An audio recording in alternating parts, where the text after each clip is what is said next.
Hi friends, ಹೇಗಿದ್ದೀರಿ ಎಲ್ಲರೂ? ನಾನು ಆರಾಮಾಗಿದ್ದೀನಿ.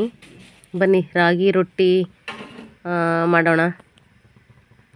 ಏನಂದರೆ ಸ್ವಲ್ಪ ತರಕಾರಿ ಉಳಿದಿತ್ತು, ತರಕಾರಿದು ಪಲ್ಯ ಮಾಡಿದ್ದೀನಿ. ರಾಗಿ ರೊಟ್ಟಿ ತರಕಾರಿ ಪಲ್ಯ ಚೆನ್ನಾಗಿದೆ. ನಿಮಗೆ ಇಷ್ಟ ಆದರೆ ನೀವು ಮಾಡ್ಕೊತೀನಿ, ಚೆನ್ನಾಗಿರುತ್ತೆ.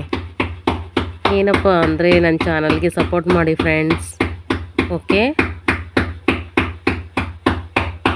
ರಾಗಿ ರೊಟ್ಟಿ ಸಾಮಾನ್ಯವಾಗಿ ಎಲ್ಲರಿಗೂ ರೊಟ್ಟಿಗಳೆಲ್ಲ ಮಾಡೋಕ್ಕೆ ಬರುತ್ತೆ ಅಂದ್ಕೊಂಡೀನಿ. ನೋಡಿ ಫ್ರೆಂಡ್ಸ್, ಯಾವ ಥರ ಚೆರಿ ಅಂತ ಸೌಂಡ್ ಬರುತ್ತೆ ಗೊತ್ತಾ ರೊಟ್ಟಿ ಮಾಡುವಾಗ? ಸೂಪರ್ ಇರುತ್ತೆ ರೊಟ್ಟಿ ಈ ಥರ ಸೌಂಡ್ ಬರೋದ್ರಿಂದ. ಯಾಕಂದರೆ ಯಾವ ಥರ ನಾವು ಜಿಗಿ ಹಾಕ್ಕೊಂಡಿರ್ತೀವೋ ರೊಟ್ಟಿ ಮಾಡೋಕ್ಕೆ ಆ ಥರ ಸೌಂಡ್ ಬರುತ್ತೆ, ಚೆನ್ನಾಗಿರುತ್ತೆ ಊದುವಾಗ ಮಾಡುವಾಗ. ನೋಡು, ಚಿಕ್ಕದಾಗಿ ಒಂದು ಓಲಾಗಿತ್ತು, ಆ ಓಲ್ ಮುಚ್ಚೋದು ಅದು ಎಲ್ಲ ಟೆಕ್ನಿಕ್ ಇರಬೇಕು ರೊಟ್ಟಿ ಮಾಡೋರಿಗೆ. ಹಂಗೆ ಆ ಥರ ಮಾಡೋದು. ಇನ್ನೊಂದು ಹೆಂಗೆ ಗೊತ್ತಾ, ಸೂಪರ್ ಇರುತ್ತೆ ರಾಗಿ ರೊಟ್ಟಿ ಶೇಂಗಾ ಚಟ್ನಿ ಅಂದರೆ ಕಾಂಬಿನೇಷನ್ ಸಖತ್ತಿರುತ್ತೆ. ನಾನು ಏನು ಮಾಡಿದ್ದೀನಿ, ತರಕಾರಿ ಪಲ್ಯ ಮಾಡಿದ್ದೀನಿ.